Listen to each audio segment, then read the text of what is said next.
Waziri Mkuu Dr. Mwigulu Nchemba ameendelea kuchanja mbuga katika ziara zake mikoani, ambapo akiwa bado yupo katika mkoa wa Iringa amezungumza na wananchi wa wilaya ya Mufindi ndani ya halmashauri ya mji wa Mafinga. Kama kawaida yake, katika kuhakikisha kwamba tabasamu la mama linarejea, waziri mkuu amesema hivi: Watanzania watalipata tu tabasamu hilo kama haya yatafanyika. Moja, lazima watu wapewe haki zao. La pili, lazima watu wawajibike, na hii tutasimamia, lazima watu wawajibike. Na mimi nawaambieni taratibu, kama ni sheria zimezidi kuwalinda, tutaenda kufumua mpaka huko kwenye sheria. Na mtazamaji, wakati Mheshimiwa Waziri Mkuu Dr. Mwigulu Nchemba akiendelea kuzungumza na wana Mafinga, basi ikashuka mvua kubwa kweli kweli, lakini huwezi amini kwa mapenzi walionayo wana Mafinga wakasema hatuondoki, iwe jua iwe mvua. Watu wamekubali kuloa, lakini wamshuhudie Mheshimiwa Waziri Mkuu na wamwambie matatizo yao. Mwanamama huyu hapa amesema haondoki mpaka amwambie Mheshimiwa Waziri Mkuu changamoto yake. Mama, habari yako? Salama. Kwema kabisa. Kwema kabisa. Unaitwa nani mamangu? Mimi naitwa Rehema Mwenesi. Mama, mbona hujaondoka na mvua inaendelea kunyesha? Ni sijaondoka kwa kulingana, nataka nimsikilize waziri kwa changamoto nilizokuwa nazo. Ndio maana nimevumilia jua, nikavumilia na mvua.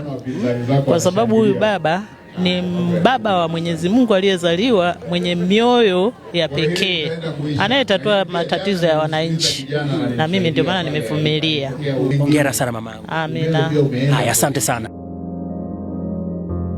Kuna matukio ambayo ukiyatazama yanaweza kukufikirisha, lakini huu ni upendo ambao tunazidi kushuhudia kwa wananchi hawa kwa Mheshimiwa Waziri Mkuu Dr. Mwigulu Nchemba. Mama huyu si kwamba amebeba kiti ili akakae, ameweka kiti kichwani kujikinga na mvua.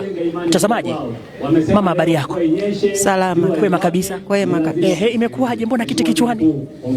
Yaani kwa ajili ya mvua, kujikinga na mvua.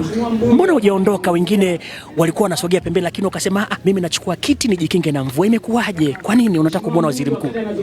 Pia ni upendo kwa ajili ya maendeleo yetu, kwa sababu yeye ameacha majukumu huko. Ana watu wengi ambao wangeweza, ana majukumu mengi pia, lakini kwa sababu ni neema tu au ni muujiza sana yeye kuja hapa. Kwa hiyo hii nafasi ilikuwa lazima ipate kipaumbele au ipate heshima, kwa sababu kesho hatutakuwa naye, atakuwa mahala pengine.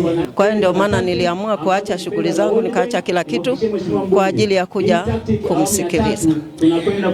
Mtazamaji, mvua bado inanyesha, lakini wananchi wakasema haondoki mtu, bado tunaye Mwigulu. Mtazamaji, bado tunaendelea kushuhudia upendo wa dhati kwa wana Mafinga kwa mgeni rasmi Waziri Mkuu Dr. Mwigulu Nchemba. Mzee wangu, habari yako? Salama kabisa. Kwema kabisa. Kwema. Unaitwa nani baba? Naitwa Yusufu Ismaili Mwenda. Mvua inanyesha. Ndio. Lakini hujaondoka wewe. Sawa sawa. Kwa nini hujaondoka? Ninafurahishwa sana na utatuzi wa kero za wananchi, kwa sababu watu wanapata shida sana, wanashindwa kutatuliwa kero zao, hasa kupitia ofisi zilizoko kwenye maeneo yao. Kwa hivyo ndio maana unaona watu wanakuja moja kwa moja kwa waziri mkuu. Sasa mtazamaji, Mheshimiwa Waziri Mkuu pia alimuona mmoja kati ya wananchi aliyochukua kiti akaweka kichwani kujikinga na mvua. Hebu msikilize akimzungumzia hapa. Mevunja rekodi wana Mafinga kwamba kuliko kuacha mkutano watu wamegeuza viti kwamba ndio mwavuli. Hongereni sana, nyie ni mashujaa sana. Ukafika muda wa Mheshimiwa Waziri Mkuu kusikiliza kero za wananchi. Moja kati ya kero ambayo mtazamaji imewagusa wengi ni kero hii hapa. Kwa majina naitwa Martha Gideoni Makala. Kuna mfanyabiashara moja mwezi wa pili alituambia tumwekee hela ili aweze kutununulia mahindi Songea CBE. Akawapakilia wenzangu. Mimi hakunipakilia. Akaniambia nimeuza mzigo nitalipwa. Mpaka leo mimi ni mjasiriamali ambaye ni mjasiriamali mdogo mdogo. Akaniambia nitangulie Tunduma atanitumia pesa. Nimekaa, huu ni mwezi wa pili, sijaona hela. Lakini baada ya hapo mama huyu anamshukuru Mheshimiwa Waziri Mkuu. Kwanza alivyonisikiliza, kwa kweli nimefurahi sana. Nilitegemea labda nitaambiwa ilikuwaje, lakini namshukuru sana, na aendelee kuwasaidia wanyonge kama mimi, maana mimi ni mjane na leo watoto yatima ambao hawana baba. Namshukuru sana, pamoja na Mama Samia kwa kumteua waziri mkuu mwenye kuwatetea wanyonge. Kwa kweli nashukuru sana.